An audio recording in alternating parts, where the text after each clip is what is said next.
Tapi sebelum lanjut, saya ingatkan untuk subscribe channel ini dan aktifkan lonceng notifikasimu untuk mendapatkan video terbaru.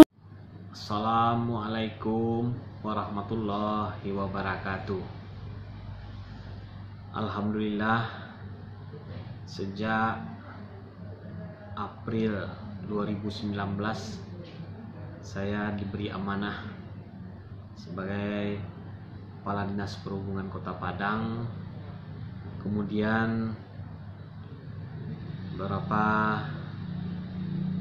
bulan setelah itu, setelah kita pelajari dan sesuai arahan Bapak Wali Kota agar ke depan Trans Padang ini dapat dikembangkan dari waktu itu hanya satu koridor,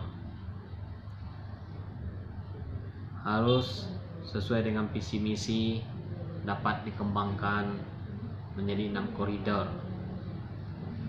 Nah, sedangkan bantuan bus dari Jakarta tidak ada lagi, dan arahan Bapak Wali Kota, kita harus merangkul para pengusaha angkot existing, para pengusaha angkot yang ada di Kota Padang ini, tidak mencari investor untuk pengadaan bus dari luar. Nah, harus para pengusaha angkot existing yang secara bersama.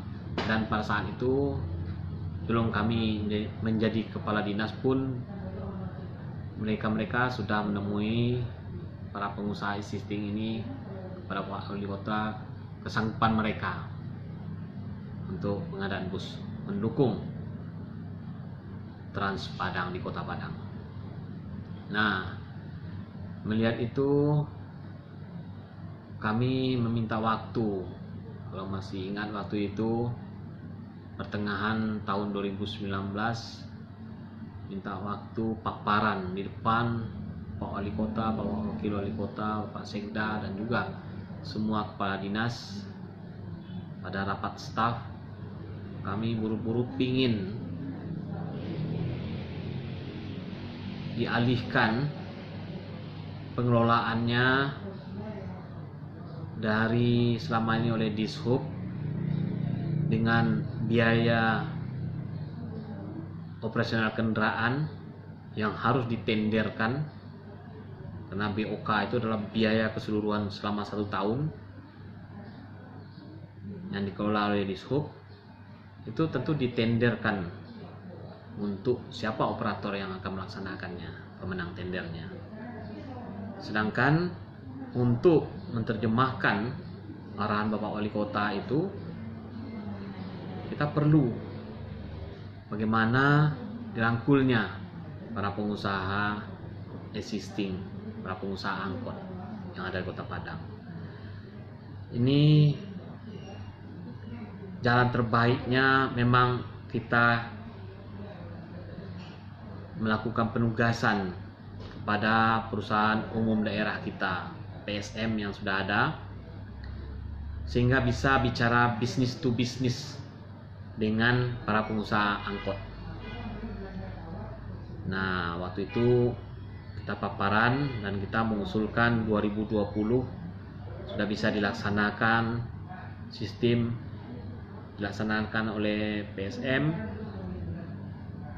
dan kita dari pemerintah hanya menyediakan dana subsidi saja, tidak dana keseluruhan. Tetapi karena memang di RPJM kita sampai tahun 2020 tidak ada subsidi untuk itu, yang ada adalah rencana BOK 2020, maka terpaksalah kita tunda keinginan kami ini menjadi 2021. 2020 apa boleh buat, kita laksanakan juga tender siapa operator yang akan melaksanakan. Nah, pada saat itulah saya ya terpaksa ketawa saja saya dianggap tidak bisa menerjemahkan oleh sebagian para pengusaha angkot existing, tidak bisa menerjemahkan keinginan Pak Wali Kota bagaimana melibatkan mereka, karena pemenang tender tidak bisa kita kontrol. Tidak bisa para pengusaha di koridor 4 pinginnya yang mengelolanya adalah perusahaan ini. Tidak bisa, pemenang tender tentu saja tidak bisa diatur seperti itu. Nah, itulah kejadian disampaikan kepada Pak Wali Kota. Anak buah Bapak Wali Kota tidak bisa menerjemahkan keinginan Bapak Wali Kota. Ya, saya terpaksa tersenyum saja karena ada batasan-batasan. Anggarannya, subsidinya tidak ada untuk 2020. Yang ada adalah biaya keseluruhan juga, BOK namanya, biaya operasional kegiatan 1 tahun untuk koridor 1 dan koridor 4. Makanya kita laksanakan tender. Hasil tender rupanya tidak memuaskan, sesuai tentu saja jelas tidak bisa kita kontrol. Yang menang harus para pengusaha angkot di koridor.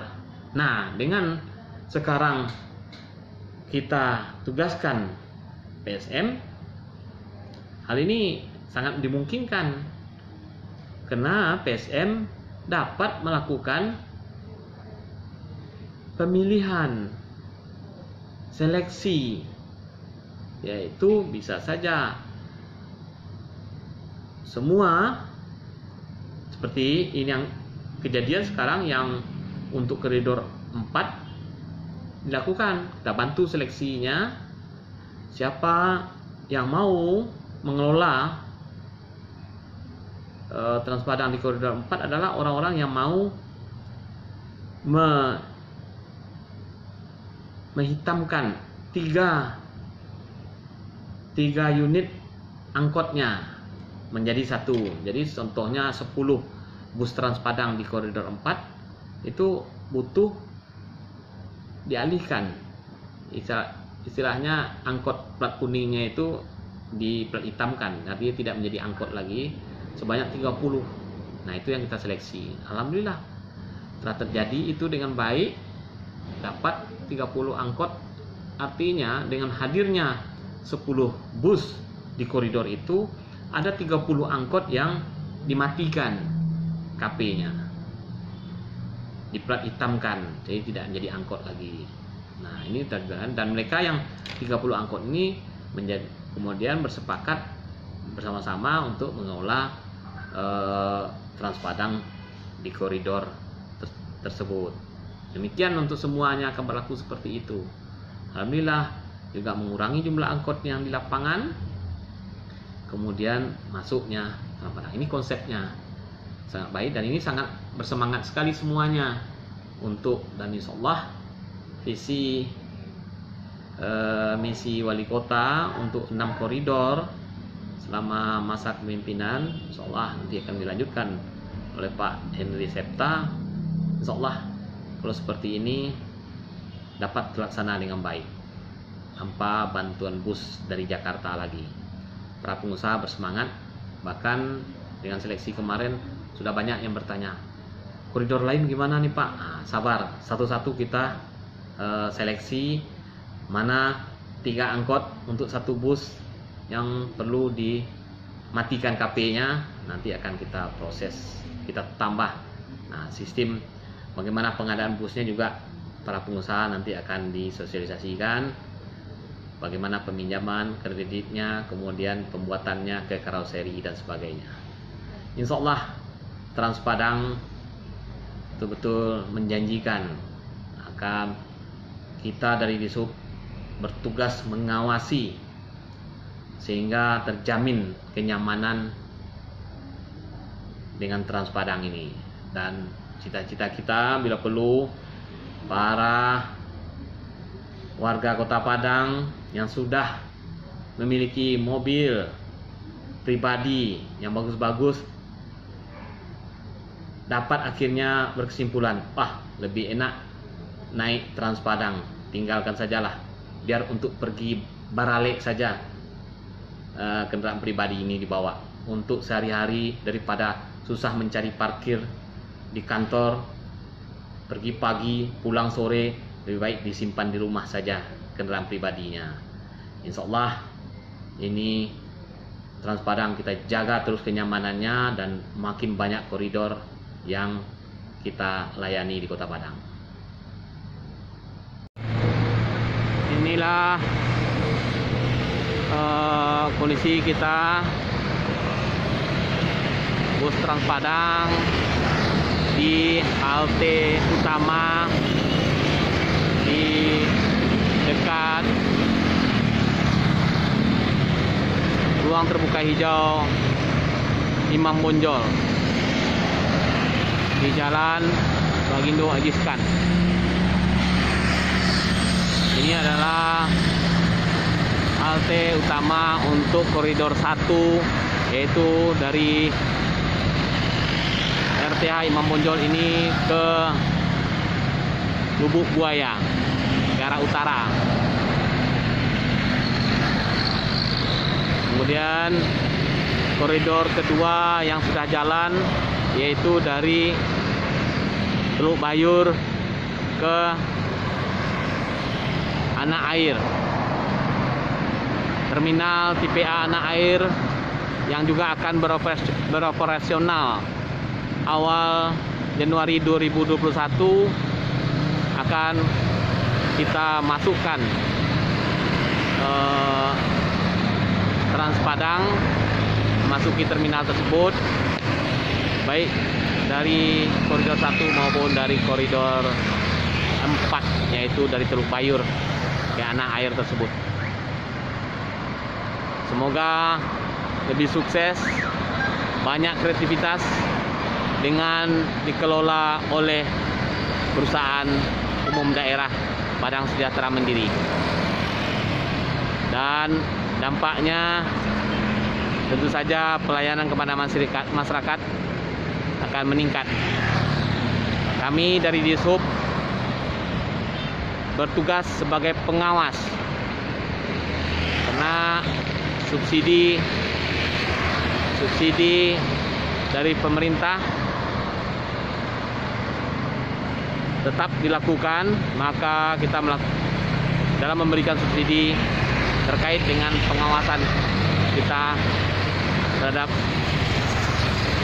layaknya Trans Padang ini. Sudah ada ketentuan standar pelayanan minimalnya yang harus kita jaga. Jadi tidak bisa perusahaan umum daerah melaksanakan tanpa mempedomani standar pelayanan yang harus diberikan.